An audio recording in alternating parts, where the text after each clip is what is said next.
Welcome to the Feed Your Soul with Kim podcast. I'm Kim McLaughlin, your host, and today we have a special topic. We are talking about the myths of intuitive eating. And actually, I found so many of them that we had to do a part one and a part two. There really are so many myths and misconceptions about intuitive eating that we're going to look this episode at 4 of 8 myths that I found. We're going to learn what those myths are and how those myths can keep you stuck with overeating. And then we're going to talk about ways that you can become more in alignment with intuitive eating. Let's get started.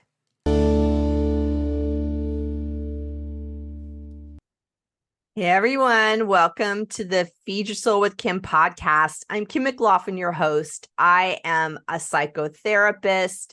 I am a best-selling author. I am a coach, and I help people when they feel frustrated and overwhelmed, and it shows up in overeating. And we talk about on our podcast things having to do with intuitive eating, anti-diet, diet mindset, self-love, emotional eating, all the mental things that go on in your head about food. So we really talk about a lot of areas that are about the food, but it's really not about the food. One of the things that can be difficult to understand is what is intuitive eating. And so today we're really going to go deeper into intuitive eating, and I'm going to talk about 8 myths of intuitive eating. And this will help, I think, break down intuitive eating for you so that you'll understand more what it is and then what it isn't. So I want to do this so that you can get a better understanding of what intuitive eating is. We're going to break this podcast up into 2. So there's going to be a part 1 and a part 2 where we talk about all of the myths, because there are plenty of them, and there are probably even more that you could come up with, and I would love to hear them. You can shoot me an email. In the show notes, you'll have a link to my email.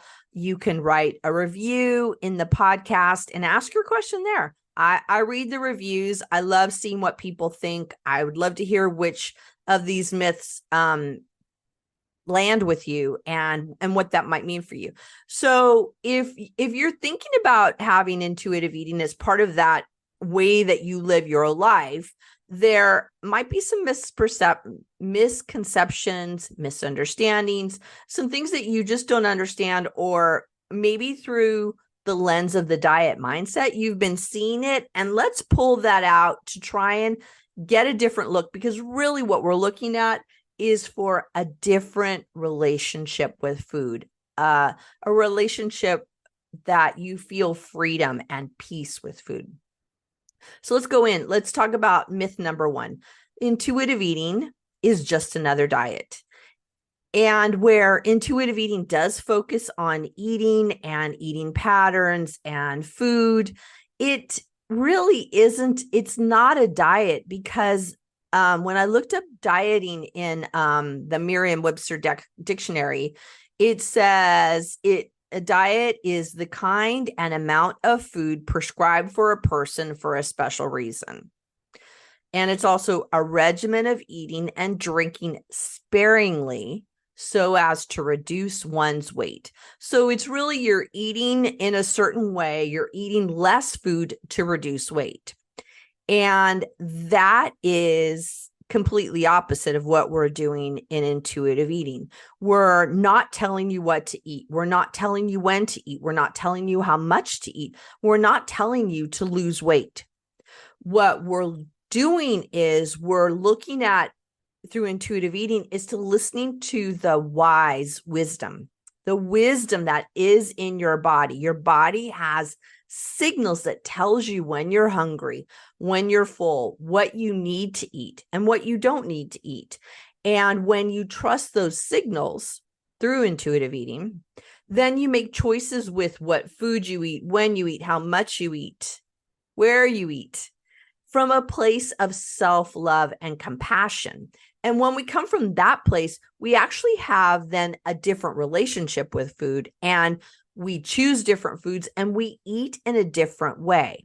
So that is the value of intuitive eating, which is really the antithesis of dieting, because we don't tell you anything. We don't have any prescriptions about what your food is supposed to look like. It's really more about you figuring out what works and what doesn't. Another myth number 2, is intuitive eating only works if you don't have a medical condition. And I thought that was an interesting thing to think about, like that if you have a medical condition, then you need to diet. So if you have things like diabetes, PCOS, hypothyroidism, or another health concern that makes you think you need to eat a certain way, I would say intuitive eating would continue to be something that is helpful for you. Obviously, you need to seek out a medical professional to give you guidance on what foods work for your body and what foods don't work for your body.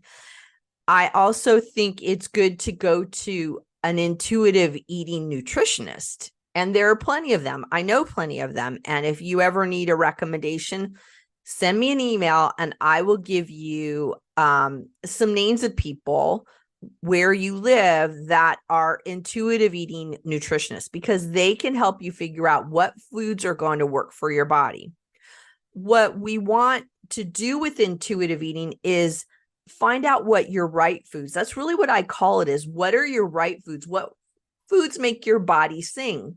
And if you have some medical conditions, celiac disease or diabetes, there are certain foods that don't fit well for you and you will not feel good. When I walk people through intuitive eating about how they figure out their foods, one of the things I talk with them is that it's really a check of what are your right foods. Because when we say in intuitive eating, eat what you want, eat when you're hungry, stop when you're full. And people go, yeah, that's great, Kim, but what if I want to eat all these sweet things? And what I say to people repeatedly is, when you're paying attention to your body signals, when you really love yourself, when you're eating mindfully, you won't want to eat things that make your stomach and body feel bad. Right? If you get breakouts because you have dairy, well, dairy is not your right food. Your body doesn't respond well to it. So what I always ask the question, so what would lead you to eat something that makes you feel bad? Because that's often what'll happen is we eat food that makes us feel bad if we have a medical condition, and then how's that working for you? And then we have to pull apart the thoughts about what the food means to you, pull apart the feelings, pull apart the anger that you can't eat the foods that you'd like to eat. And then we really sink into, what are your right foods? What are the foods that make your body feel good? Because when you are in touch with your body and you're paying attention to hungry and full, you're paying attention to what foods work in your body and food satisfaction, then you have the tools to work on the medical condition, because you're actually eating foods that make your body feel good. And that's what we're doing in intuitive eating. And I do recognize that there are some medical conditions that there are certain foods that don't work well in your body and they'll make you sick. And then the question is why would you eat foods that make you sick? Why would you eat foods that make you sick? So there's a different kind of question than you can't have it. It's becoming to know, how do I love myself? What do I do to take care of myself? What are my right foods that make my body feel good? And this is what I suggest when you have a medical condition and when you don't. But when you have a medical condition, of course you can do intuitive eating. I think it's the best thing to do, because it's getting back to real eating in a normal, quote unquote, normal way, with the guidance of your medical people who tell you which foods are not going to work in your body and going to make you sick. And sometimes it's more the medical people telling you that's not going to work good in your body. And also your body just saying, this isn't going to feel good because you break out, or you have elevated blood sugar, or your tummy feels really upset, or you have digestion problems. Those are signs that your body's saying something's off track. Something's off track. And getting back in touch with your body can then be one of the best things you can do for your medical condition. So that is the thing about the myth about intuitive eating only works if you don't have a medical condition. Yes, of course you can do intuitive eating with a medical condition. Just bring in your health professionals to determine what are your right foods and which are the foods that are really not metabolized well in your body. And then you move out from there with intuitive eating. Myth number 3. Intuitive eating is all about moderation. And when I heard that, it's like, well, you're just supposed to eat moderately. It's like, well, I think when I hear that about moderation, that makes me think of it's a buzzword for dieting. Just eat in moderation. Just eat in moderation. Well, I don't know what that is. And that to me sounds like restriction. And we don't do that in intuitive eating. We don't walk anywhere near any kind of restriction. We talk about what works well in your body. We just were talking about with myth number 2 about any kind of medical condition. And it's really what works best in your body, whether it is a reaction from a medical condition or from anything. So moderation is not a term that we use. It's not really our focus. Our focus is really on an introspection, mindfulness, getting to understand your body. What are the food choices that work for you? What are the food choices that don't work for you? What are the emotions that lead you to eat? What are some of the old family patterns that lead you to eat? Those are what we talk about. So we don't tell you how much to eat, because I think also when we talk about eat in moderation, it's giving a quantity. It's giving a quantity without really giving a quantity. But we in intuitive eating do not get into quantities. We get into how do you measure your hunger? How do you measure your fullness? We go through a whole module in my emotional eating solutions course. A whole module is on how do you get back in touch with your body?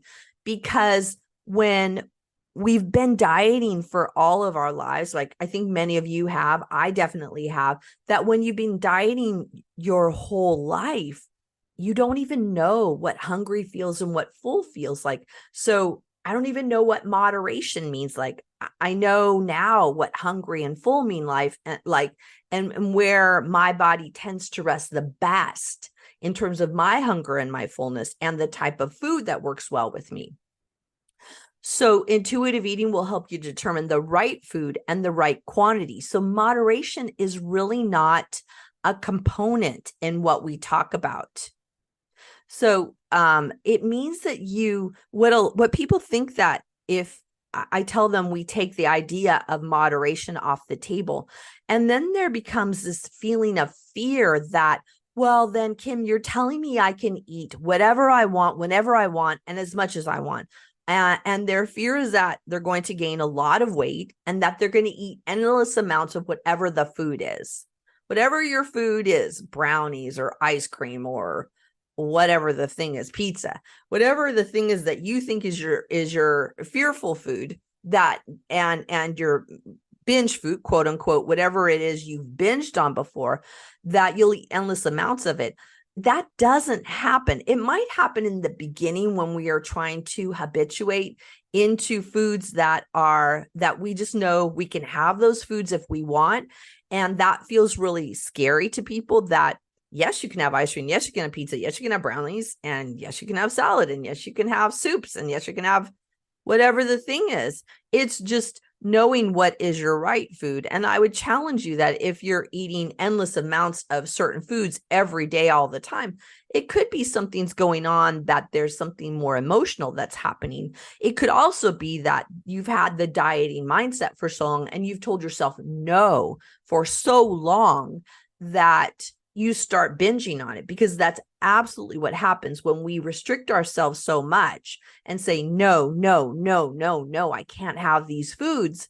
Then we tend to have that restriction leads to the opposite, which is a binge, right? That's that diet cycle. We have, we restrict. I can't have it. Then we binge and say, I'm just going to have it. And then you have a lot of it. And then we go around the circle and we come up to that feeling of shame that we ate too much. Our bodies doesn't feel good. We're afraid we're going to gain weight. And the only thing we know next to do is to restrict. And the restricting is what actually leads to that binge. So when we pull that restriction off the table, we then have to look with intuitive eating lens on how do I start getting back in touch with my body? So moderation is not what we look for in intuitive eating. We look for being centered in your body, being mindful, noticing what are your right foods, noticing when you're hungry, when you're full, what food satisfies you, and the emotions and the thoughts that get in the way of following through on actually doing those things, right? Because it's one of those things with intuitive eating. It's really easier said than done. Just eat what you want when you're hungry, stop when you're full. And what gets in the way, as I was just talking about, is dieting gets in the way of that. Our past with dieting and our only knowing how to diet has gotten in the way. So we want to pull that out and really lean into intuitive eating. So let's go into myth number 4. You can't enjoy eating out if you follow intuitive eating. This is something I think also that is connected to the diet mindset, that if you're intuitively eating, you can't go out. Because really what intuitive eating is a way of honoring your desire, what you want for food, what you want that gives you food satisfaction. And eating out is a great way to socialize, to be with other people, to relax, and to enjoy new foods that you might not have at home. And what we want to do is not follow rules and restrictions. So intuitive eating is very helpful to use that going out. And what I think of is that when you think about that, you can't go out to eat when you're intuitively eating. It reminds me of dieting and that dieting mindset. I remember, all the diets I've been on, and that especially at the beginning of a diet, I wouldn't go out to certain places because I thought I would be triggered. I thought I would eat whatever the food was that I was restricting. I would eat it and I would binge on it. So I just wouldn't go out. That was one of the things I would do to manage food when I went out. Also, when I would go out, what would I do? I would eat before this is the dieting thing. Eat before you go out so you're not going to be hungry. I don't understand that anymore. I used to think that was true before. I would eat before I went out. So, no, I'm not going to eat anything, because I was on a diet and I couldn't allow myself to eat those foods. So that was part of what I would do as a diet, is I wouldn't go out, or if I did go out, I would eat before I went. I think you can understand what I'm talking about. I don't think I'm the only one who does that. I know that through intuitive eating, I actually can enjoy eating out more, because I'll go to restaurants that I really want to go to. This is the food I check inside. What is the food I really want to have? And I have that. It makes it a lot easier because I can then check in and go, what is my right food that I'd like to have in this place? And often what I find is, since I've been on intuitive eating the mindset of intuitive eating. See, I have diet mindset thoughts in my head, because intuitive eating is not a plan. It's just a way of eating. But I feel such freedom because I can just check in with myself and eat what food feels right for me. And I generally eat similar kinds of foods for breakfast, lunch, and dinner, even when I go out, because there are types of foods that feel really good in my body, and I like it. I just like the way it feels. There are certain foods that will tend to feel heavier in my body, and I really think about, okay, is this going to be my right food? How am I going to feel after I eat this? And that's what I think about, because if I eat a heavy meal going out, a heavy meal at nighttime, later at evening, it's like, I'm not going to feel really good trying to go to bed, eating this really heavy food. I'm not sure this is my right food tonight. And it's easier for me to say no, because it's either my right food or it's not. Nobody's telling me, but I do this internal, literal gut check that tells me what are my right foods and what are not my right foods. So this becomes a really good way for me to get back in touch with myself and enjoy going out and enjoy the people and not making it about, I can't have that, I can't have that, or if I'm going to have it, I'm going to binge on it.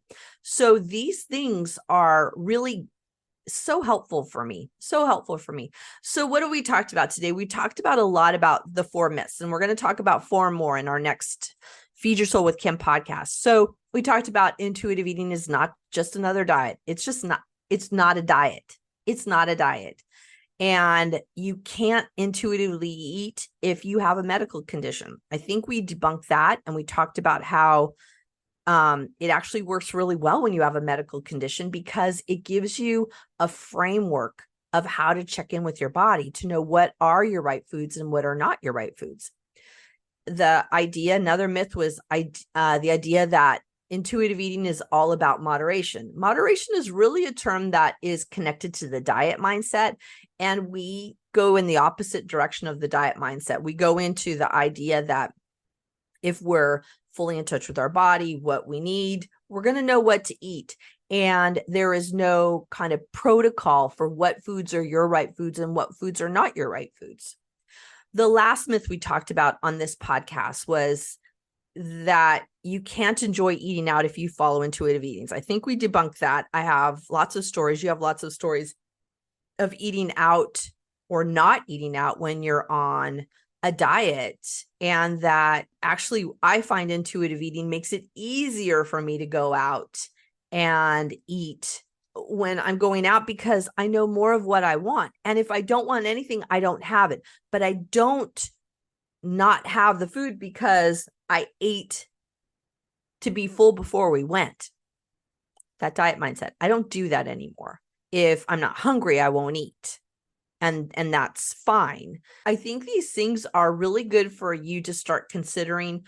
What have been your thoughts about intuitive eating? I think this is a good doable. What have been your thoughts about eating? What do you think about this idea of intuitive eating, and what comes on up for you that maybe scares you?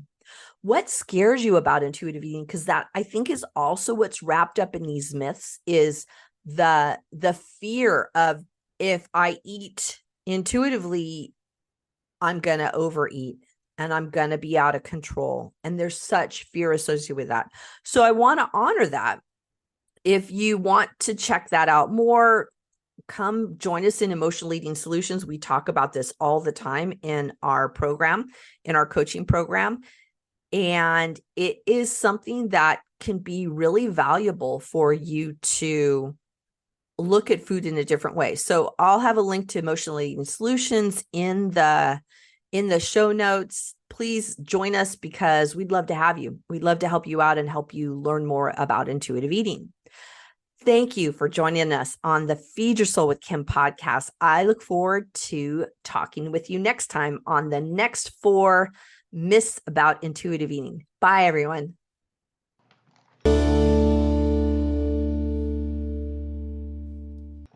I am so excited. We are coming up on our 100th episode of the Feed Your Soul with Kim podcast. Oh my gosh, it has been so exciting getting up to 100 episodes. On our 100th episode, it is going to be a special one, because I want to focus on what you all want to focus on. It is going to be an extra special Ask Kim Anything episode of the podcast. So what I need you to do is to send me your questions. I have a link in the show notes to a document you can fill out, or you can send me an email at info@feedyoursoulunlimited.com, or in Apple iTunes, give me a review and ask your question. I look forward to answering your questions in our upcoming 100th episode.